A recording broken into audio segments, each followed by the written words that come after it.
두 번째는 마크롱, 프랑스 총리이죠. 미국이 이란의 핵 합의를 탈퇴하게 되면 전쟁이 일어날 수도 있다라고 협박을 했습니다. 자, 방금 전에 보셨던 기사에서는 미국이 이란의 핵 협상을 파기하려고 하고 있다라는 내용의 기사였죠. 자, 이에 따라서 프랑스에서는 강력하게 반발을 하고 있는 것입니다. 저는 마크롱이 야, 니네 핵 협상 파기하면 전쟁이 일어날 수 있어 라고 저렇게 큰 소리 친 걸 보고 그냥 헛웃음만 나왔습니다. 헛웃음만. 자, 왜 그러냐면요. 귀엽다니까 프랑스. 자, 왜 그러냐면요. 2014년도 7월 2일 기사입니다. 미국이 프랑스의 최대 은행에게 90억 달러 벌금, 한국 돈으로 약 9조가 넘는 돈을 벌금으로 때렸습니다. 왜 그랬냐면요. 프랑스의 최대 은행인 BNP 파리바가 미국의 경제 제재를 무시하고 이란, 수단, 쿠바 다 어떤 국가입니까? 공산국가이거나 친공산국가, 이슬람 국가인데 친공산국가들이죠. 이런 국가들과 대규모 금융 거래를 한 혐의로 90억 달러, 약 9조 이상 되는 돈의 벌금을 물기로 합의하였습니다. 아니 얼마나 뒷거래를 비밀 금융 거래를 했길래 9천억도 아니고 9조의 벌금을 때려 받습니까? 응? 그리고 저렇게 프랑스는 순순히 합의했습니까? 미국 정부는 이를 BNP 파리바가 불법 금융 거래 혐의에 대해 유죄를 인정하고 이같이 최종 합의했다고 밝혔다. 이번 합의로 BNP 파리바는 뉴욕주 은행의 영업권 취소 조치는 면했지만 벌금을 이만큼 맞았으니까요. 봐준 거죠, 미국에서. 뉴욕 지사를 통한 원유와 가스 관련 달러와 청산 업무는 내년 1월 1일부터 1년간 정지된다. 미국의 법무장관은 BNP 파리바가 금지된 거래와 그 증거를 은폐하고 미국 당국을 기만했다며 이 같은 행위는 테러와 인권 침해 관련 국가들을 지원하는 결과를 초래해 미국의 국가 안보까지 손상시켰다고 지적했다. 자, 이 기사에서는요, 어떤 내용이 있냐면요. 이 BNP 파리바 은행의 1년 순이익이 65억 달러라고 합니다. 65억이니까 대략 한 7조 정도 되는 돈이죠. 한국 돈으로. 순이익이 7조인데 벌금이 9조야. 이거 뭐야. 그러니까 얼마나 강력한 제재를 받았는지, 얼마나 강력한 벌금을 받았는지 이걸 알 수 있는 것이죠. 미국의 국내법을 어긴 유럽은행이 받은 역대 최고의 벌금이다. 일부 부분의 영업 정지는 고객의 이탈로 이어질 수 있어 벌금보다 타격이 크다. 파리바 은행은 2006년 미국 정부가 경제 제재를 피해 영업하는 은행은 처벌한다고 강조한 이후에도 비밀 영업을 해왔다. 누구랑? 아까 보셨던 이란, 쿠바, 수단 이런 공산권 국가, 친공산권 국가들과 비밀 영업을 해왔다는 것입니다. 이미 프랑스는 이란과의 비밀 금융 거래로 인해서 구조라는 순이익이 회사 1년 순이익이 6조인데 9조의 벌금을 때려받은 사건이 최근에 2014년도에 있었습니다. 근데 9조의 벌금을 때려받기 전에 그게 2014년도 7월인데요. 웃겨가지고 얘기 안 나. 2014년도 7월인데 2014년도 5월 달에는 이미 파리바 은행이 이란과 불법 금융 거래를 한 이유로 3조 6천억 원에 해당되는 벌금이 이미 한 번 받았었습니다. 근데도 시정 효과가 없자 몇 달 뒤에 9조를 확 때려버린 겁니다. 그러면 1년에 몇 조를 받은 거야? 12조 6천억 원에 되는 벌금을 때려받은 겁니다. 1년에. 한 3달 사이에. 내가 보기에는 마크롱이 이렇게 센 척하고 큰 소리 칠 때가 아닌데, 또 조사하면 다 나온다니까? 프랑스 은행이 이란하고 불법 금융 거래를 한 거 조사하면 다 나온다니까? 이런 말 하면요. 또 프랑스 은행이 벌금을 받을지도 모릅니다. 이렇게 하다가 이럴 때가 아닌데. 자, 이 부분에 대해서 우리 유진채 빨갱이 잡는 당 당수님, 유진채 선생님의 코멘트를 보도록 하겠습니다.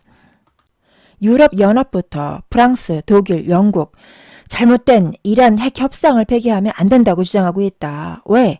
위의 기사에서도 보니까 유럽연합과 이란이 무역에 타격을 받고 에너지 문제 되겠구만. 러시아하고도 관계도 안 좋고. 아까 보셨죠? 뉴욕지사, 파리바 뉴욕지사를 통한 원유와 가스 관련 달러와 청산 업무는 1년간 정지된다. 자, 이게 무슨 의미입니까? 에너지 관련해서 이란으로부터 원유와 가스 등을 수입하고 있었는데 그러한 대금 결제를 못하게 한다라는 것은 뭡니까? 원유와 에너지의 공급에 차질이 생긴다라는 것이죠. 이런 상황에서 이란 핵 협상이 파기가 되면 다시 경제 제재가 시작되기 때문에 이란 등으로부터 에너지를 수입할 수 없게 되는, 에너지를 확보하기 어려운 상황에 놓이게 되는 것입니다. 그래서 프랑스, 독일, 영국, EU 등이 이란 핵 협상을 파기하는 것에 대해서 저렇게 큰 소리를 내고 있는 것이죠. 게다가 지금은 이 나토군과 러시아가 대치하고 있지 않습니까? 우크라이나에 있는 크림반도를 중심으로 해가지고 러시아와 긴장감이 고조되고 있는 상황이기 때문에 러시아로부터 들어오던 에너지 공급이 지금 현실적으로 쉽지가 않은 상황입니다. 사이가 안 좋으니까요, 지금. 우크라이나 반도, 우크라이나에서 러시아와 나토군이 지금 긴장감이 높아지고 있기 때문에 그런 겁니다.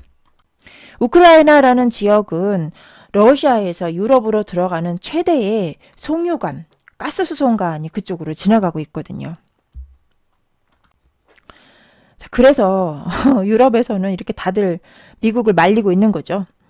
그리고 대미무역 관세도 두드려 맞고 있고, 그죠?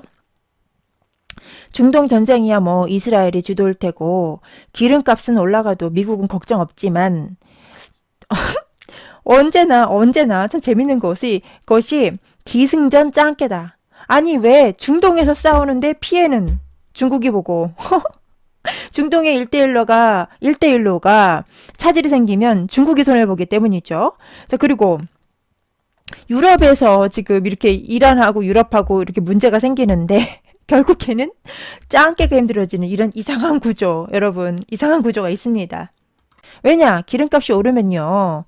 수출 주도형 국가인 대미무역 연간 500조 수익을 내고 있는 중국이 원가가 상승하게 돼버리게 되는 것이죠.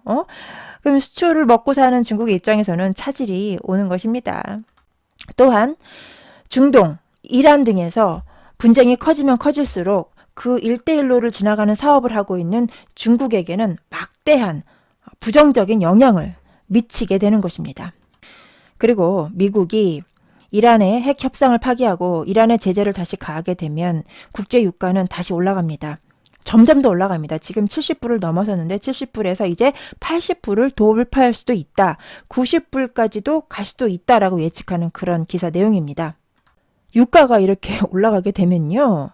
오호, 이 지금 표정 관리가 안 되는 국가가 하나가 있습니다. 유가가 이렇게 올라갔을 때 특히 80불에 도달하게 되면은 표정 관리가 안 되는 국가가 하나가 있어요. 자, 여기 이 사람 푸틴. 러시아 푸틴이 좀 표정 관리가 힘들 겁니다. 이거 좋다고도 화들짝 웃을 수도 없고 또 싫다고도 표정을 지을 수 없는 그런 이상한 애매모호한 상황이 되는 것이고요. 그런데 때마침 네타냐후 이스라엘 총리가 5월 9일 러시아를 방문했다. 러시아를 방문해서 푸틴과 시리아, 이란 문제를 논의했다. 오호, 이것 봐라. 이것 봐라. 이게요, 연관되어 있는 기사입니다, 여러분. 국제유가가 80불 돌파하니까 이스라엘의 네타냐후 총리가 러시아를 가서 푸틴을 만났는데 분위기 좋습니다, 지금. 자식, 내가 80불 올려놨다, 이거죠. 이스라엘의 네타냐후 총리가 자식 내가 80불 올려놨다. 이란 분쟁 내가 만들었다. 그러니까 그것을 받고 푸틴이 알았어. 내가 중국 손 볼 때 입 다물고 있을게. 입 꼭 다물고 있을게. 중국 니들 맘대로 처리해. 그 대신 90불까진 올려줬으면 좋겠어. 자, 이런 행간에 숨어있는 의미가 있습니다. 아, 제 눈에는 막 진짜 관심법이라고 하나요? 이제 관심법까지 하는 능력까지 생겼어, 내가. 사진만 보면 얘들이 무슨 대화를 했는지. 눈빛만 보아도 알아요. 정이 느껴지는 눈빛입니다. 정이 느껴지는 눈빛이에요. 자, 유진철 선생님은 이 장면을 어떻게 보셨을까요? 어색한 만남, 그것도 9일 러시아 전승일날 둘이 전화도 하고 2015년 이후 밀월 관계라네. 크크크. 그죠? 아, 우리 유진철 당수님도 저랑 똑같이 보셨어. 국제관계라는 게 뭐 다 그렇지 뭐. 회담 예상 내용. 네타냐후 왈. 푸틴아, 이번 타켓은 너 아니고 찐핑이거든. 요즘 좀 힘들었지? 살림살이 좀 힘들지? 그니까 가만히 있어. 눈 딱 감고 가만히 있어. 기름값 맞춰줄게. 잘하면 크림반도도. 이란에서 업어온 문서 봤는데 시리아 가스 살포, 이란 핵개발 지원, 니들이 이런 거 했잖아. 이런 건 눈 감아줄게. 그랬더니 그래? 하긴 나도 짱깨가 그렇게 좋진 않아. 자, 유진재 선생님도 저하고 비슷하게 보셨네요. 역시 센스쟁이셔, 우리 당수님. 빨갱이 잡는 당수님입니다. 우리 유진재 선생님. 자, 그 다음 뉴스 기사는요. 미국의 경기는 좋지만 유럽 등 신흥국 경제는 불안불안하다. 브렌트유 가격이 3년 반 만에 최고고 독일, 프랑스 성장률이 주춤하고 있고 미국과 중국, 유럽 등의 통상 전쟁이 격화되고 있으며 세계의 교역량이 쪼그라들고 특히 미국은 금리를 올 3-4차례 인상을 전망하고 있다. 따라서 신흥국의 자금이 이탈될 가능성이 있다. 자, 자세히 들어와 봤습니다. 좀 더 궁금해서 그랬더니 마지막 문장이 뭐냐면요. 미국의 금리 인상으로 신흥국의 금융시장의 불안감도 커지고 있다. 자, 요게 뭐냐면요. 불안감이 커지고 있다. 이러다가 금융위기 오는 거 아니야? 자, 이런 뉘앙스의 말을 하고 있는 것입니다.